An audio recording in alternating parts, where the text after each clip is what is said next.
They finally gave me the keys to my new apartment. I got this for the low too. They say I live in the hood, but this look nice. Ooh, oh! There's a war going on out there. But I got the new HD TV though. Ooh, I can't wait to get this thing mounted, boy. Ooh. I got my dishwasher over there. Ooh, countertops, marble. Ooh. What a crackhead. I got crackheads running through here, man. I gotta lock the door, man. What is going on in this neighborhood? Explosion? Ah! Welcome to the neighborhood, homie. Oh, nah, I'm finna get my direct deposit back. They tweaking.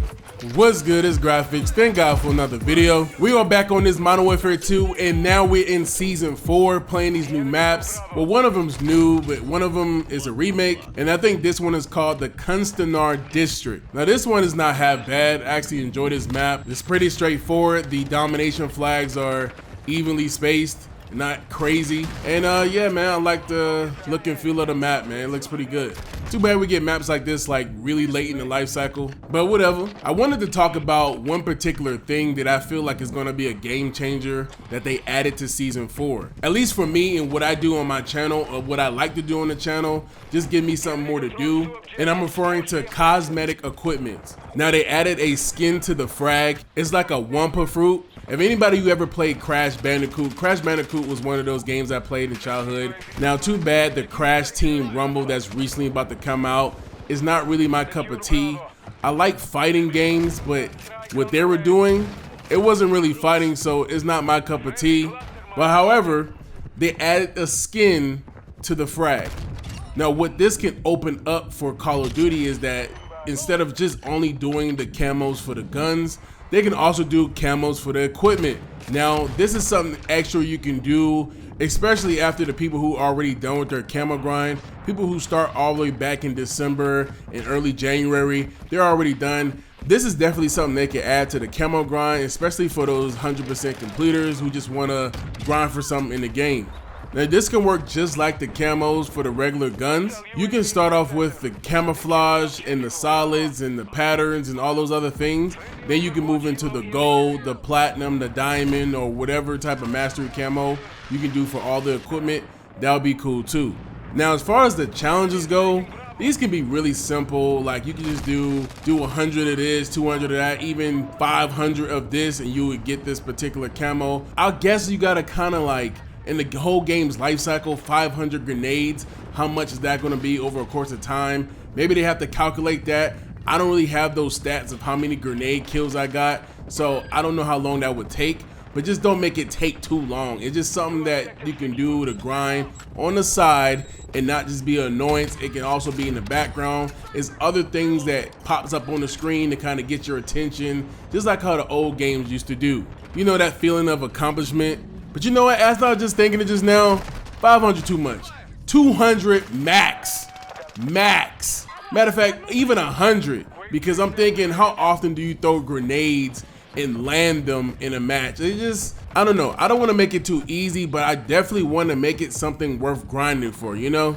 Now, lastly, if they really want to capitalize on that, they could just put some really cool animations in the bundle.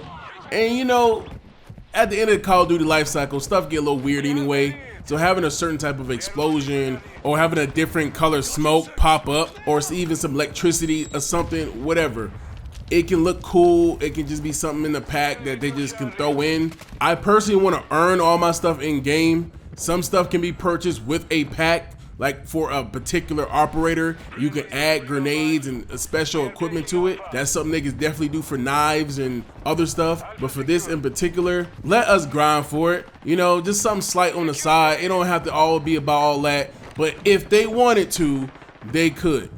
Now, for me, I like doing little challenges like going for grenade kills or something. Like, can I get a win with only grenade kills, or throwing knives, or anything like that, right?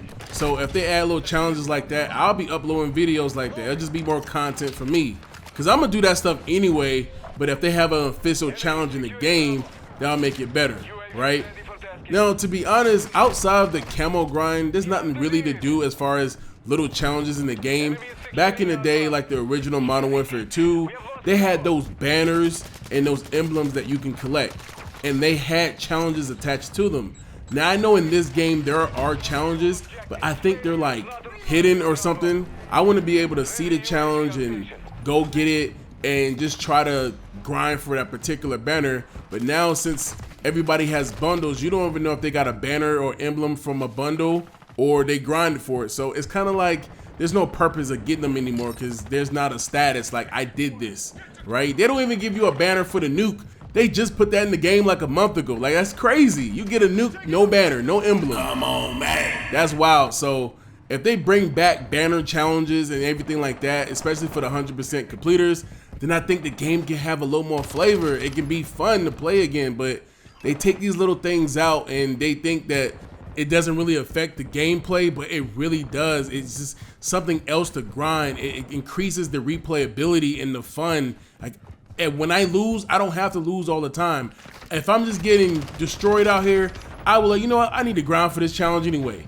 So that increases the fun. And you know what else increases the fun? When they add permanent game modes that people actually want to play throughout the year, like, you know, party games. People like playing Infected. People like playing like huge 10v10 mosh pits. They just added that back into the season 4. And it's about time, but it's too late. Like, can they just stop with this whole drip feed content every season? Like, can we front load the game and as the seasons go on, they add little stuff here and there? This game need to be fun in December. It need to be fun in January. It need to be fun in February, okay? This game don't need to be adding stuff in June when everybody done burnt out and they looking forward to the next Call of Duty. Now what they should start doing is, for the new ideas and the game modes that they have for the next Call of Duties, put those in seasonal updates so that we can respond and give you feedback on if we like it or not. But don't make the core game modes that nobody wants to play in there, but you don't want to add more because there's going to be too many game modes and it's going to spread the community thin. Just put the game modes that people love to play and they are highly populated throughout the years. And you guys know exactly which ones are the more popular because you guys have the data. We don't have the data anymore. Back in the day, we were able to see how many people are in a playlist by looking at the numbers. Y'all took those numbers away, so we can't tell. But I know everybody ain't playing Prisoner Rescue, Knockout, Bounty, stuff like that. Take that out the game. Let that be the limited time games and you see how everybody like to play that or not. What we need in the game to have the max amount of fun for a year, even more to come, is to have a rank system that actually works and don't have any cheaters. It might be cheaters, but they need to have a good ranking point system so people don't feel cheated for getting solo queue with somebody who's trying to lose, right? There needs to be some type of balance where if somebody's solo queuing versus a team, then it's not going to hurt them that much, all right? Because not everybody has a whole team. And then just have more party game modes at the beginning. If you want to drop them every season, drop them every season, but continue to keep them in a playlist so that we can play them throughout the year. So you know what? That's going to be it for this one, you guys. Thank you guys for watching the video. I might make a video on game modes that I want to see in Call of Duty, something that I would just have fun with and I can play throughout the whole year instead of getting burnt out. Because right now I'm burnt out. Like, it's hard for me to even get these gameplays now. It's just feeling like this game is kind of dry, like the desert. Let me know what you guys think in the comment section below. Do you guys feel like the cosmetic equipment can add a new challenge to Call of Duty, or it can just be a big waste of time depending on the format of the next Call of Duty? All right, you guys, thanks for watching, and just like always, no stress, do your best, God bless.